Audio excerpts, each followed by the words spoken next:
La chaîne qui n'a pas peur de parler de réel. La chaîne du bon sens. Oui. Citez-moi un légume de saison, par exemple, en ce moment. Franchement. Le gouvernement en 36, il n'est pas au niveau de Manuel Bompard, ni de Mathilde Panot ou de Clémence Guettet. Vous êtes au-dessus de Blum en 36, Mathilde Panot? Non, il parlait de l'expérience parlementaire que nous avons, que Blum n'avait pas à l'époque. Ah, attendez. Et je le dis juste parce Léon que... Blum avait été patron du groupe SFIO à l'Assemblée entre 1919 et 1936. Oui, donc... Donc, pourquoi vous dites que vous avez plus d'expérience parlementaire que Léon Blum? Ah oui, écoutez...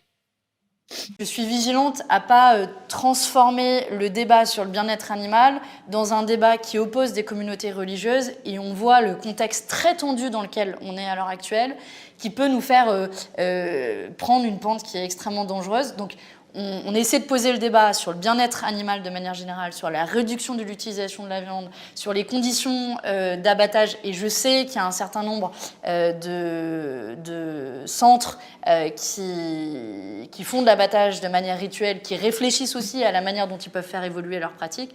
Et je pense que c'est cette direction qu'on doit prendre, mais en dialogue avec les communautés religieuses, parce qu'il y a une dimension pas uniquement du bien-être animal que tout le monde peut comprendre. Personnellement, je suis athée, mais j'entends que des personnes peuvent avoir des croyances différentes. Vous dites qu'on ne peut pas aller trop contre les croyances, en tout cas pas trop frontalement, mais les défenseurs de la corrida vont utiliser les mêmes arguments. Ils vont dire que c'est leur tradition, c'est leur culture et qu'il n'y a pas de raison de vouloir interdire cette pratique. Or, vous êtes contre la corrida, pour le coup. Mais alors, d'abord, la corrida, c'est une croyance qui concerne quand même un peu moins de gens, donc, et qui est de moins en moins pratiquée quand même à échelle de grande masse. Ça dépend des régions en France. L'hydroxychloroquine et la chloroquine ont été un des 3 médicaments les plus prescrits au monde.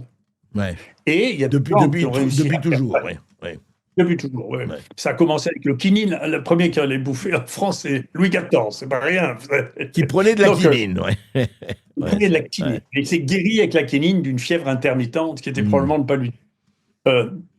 Il y a eu un article crapuleux dans le Lancet, dont les auteurs n'ont jamais été poursuivis, qui a été cru instantanément par Véran, parce que c'est un grand connaisseur de l'hydroxychloroquine, qui a été appuyé par le directeur de l'OMS, qui a bouffé de la chloroquine toute sa vie, parce qu'il est éthiopien. Il a dû bouffer des kilos de chloroquine, et il dit maintenant, ça tue 10% des gens, ce truc. C'est incroyable. Moi, je suis allé récemment en Afrique, vous ne pouvez pas savoir, tout le monde était mort de rire quand ils ont entendu ça. Ouais. Et vous avez un grand spécialiste en France qui est devenu maintenant le vérificateur de la vraie science, s'appelle Molimar, qui est un pharmacologue qui dit oui, c'est un médicament qui tue. L'année où Madame Buzyn a rendu l'ordonnance obligatoire pour ce médicament, en 2020, l'année d'avant, en 2019, il avait été distribué, tenez-vous bien, 66 millions de comprimés d'hydroxychloroquine en France pour des maladies inflammatoires. Donc, vous voyez comme c'était un médicament terrible. On le distribuait sans ordonnance jusque-là.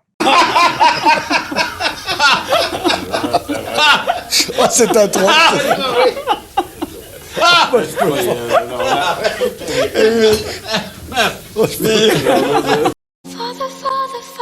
help us and some guidance from above. 'Cause right now people have me questioning.